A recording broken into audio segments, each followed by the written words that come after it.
there, my name's Gail Porter. Bienvenue and willkommen to today's programme on careers in the chemicals industry. And no, not the happy-go-lucky chemicals that you're all thinking of, Sonny. We're talking anything synthetic, from clothing dyes to medical supplies and beanbag ties. We might think of the chemicals industry as a modern-day phenomenon. Wrong. The truth is that elements of the industry have been around in one guise or another for as long as recorded civilization. So listen up. 7,000 years before the birth of Christ, the Phoenicians, who inhabited the strip of the Levantine coast that is modern-day Lebanon, refined alkali and limestone for the production of glass. Archaeological records show that the chemical process of soap making was practiced as early as 2800 BC by the ancient Babylonians, who mixed animal fat and hardwood ashes together to make hairstyling products. Obviously, that's a good one for me. About 2,000 years later, Chinese alchemists searching for the elixir of youth made an explosive discovery when they concocted honey, salpetre and sulphur and created gunpowder. Fast forward 800 years and Thomas Challoner set up the Peak Alum Works in Ravenscar, North Yorkshire in the 1600s to produce a dye that would stick clothes, mixing potassium from toasted seaweed, aluminium, sulphur liquor and diluted shale ash and stale urine. Yep, that's right, urine. And not just any old urine. Well, yes, it was old urine, but it was an industry secret that paupers' urine was best as it was less likely to be watered down by strong booze. Only shandy and Bucks Fizz for the lowly wretches then. The chemical industry really took off in the 19th century Britain and was one of the driving forces behind the Industrial Revolution. Refineries producing soda ash, a key constituent of soap and glass making, sprung up all across the north of England from the 1820s, and the chemical industrial complex started to take shape. The mid and late 19th century saw the chemical industry well and truly established on either side of the Atlantic, with scientists beginning to convert naturally occurring raw materials like oil, natural gas, minerals and metals into synthetic and semi-synthetic substances. Try and say that without an auto cue. 1862 saw the creation of the first man-made plastic named Parkesine after its creator, Alexander Parkes.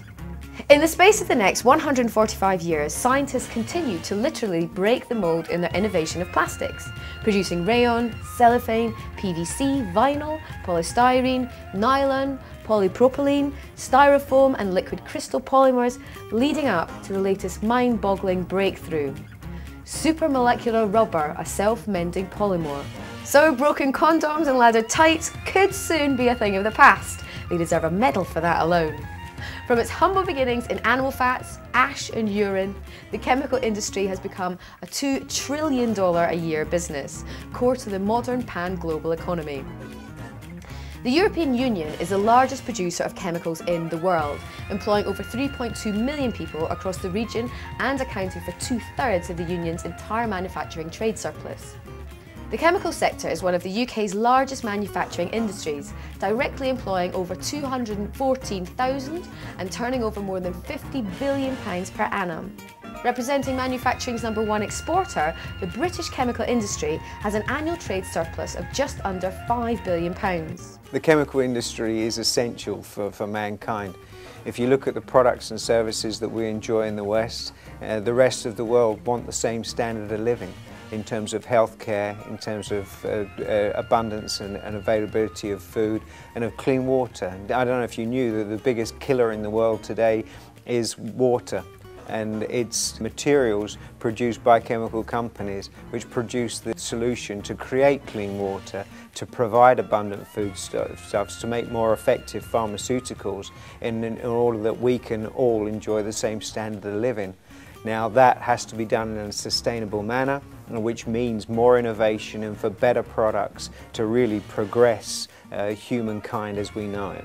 The chemical industry in the UK offers a real variety of interest.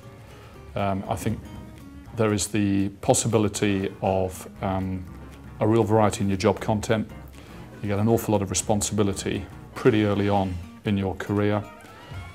You know, whether you are with a human resources background, a legal background, a finance background, as much as a chemist or chemical engineering background, there are roles for you in the chemical industry. There are around 200,000 jobs directly, and then there's probably another 3 or 4 times that number who work with and around the chemical industry. So there's real variety in a career in the chemical industry, and to top all that, you get paid pretty well. I became interested in the chemical industry because my qualification was most suited to work in that area. It's also very varied work, so you don't end up coming in and doing the same thing day in, day out. One of my worst fears is coming to work and having to do the same thing over and over and over again. So I like the variety it gives me. I like the number of different places that I can work and the number of different roles I can do. If you're maybe not quite sure about what you want to do in the future, then it's a great industry to go into. You can change what you're doing, stick with your career path. Second of all, chemical industry is just so important to life as we know it. And if you want to help people maintain the kind of current lifestyle that we have, I mean, the chemical industry just produces everything from, you know, your shoes to your car, all these products. But, you know, obviously we affect the environment, so if you want to try and help keep our lifestyle as it is, but, you know, work towards keeping, you know, minimising this impact on the environment, then that's also a great opportunity, so it's very rewarding.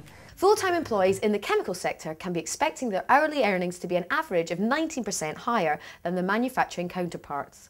So if you're looking to kick off a career in such a specialised industry, you'll need to have the right frame of mind and skill set to succeed. So what do recruiters and the recruited think are the key skills and qualities that any prospective employee should bring to the interview table? Key qualities that chemical companies look for in individuals coming into the industry really are problem solving, analytical capability, I think, a real thirst for knowledge, and wherever possible being innovative, thinking of the different ways around a problem to deliver, you know, the ideal solution. So those are some key, perhaps more predictable skills that a science-based industry would look for. But I think increasingly to exploit those skills as best as possible, it's the ability to literally communicate effectively with one another, with teams immediately around you, with people of different generations and backgrounds, and with people increasingly around the world.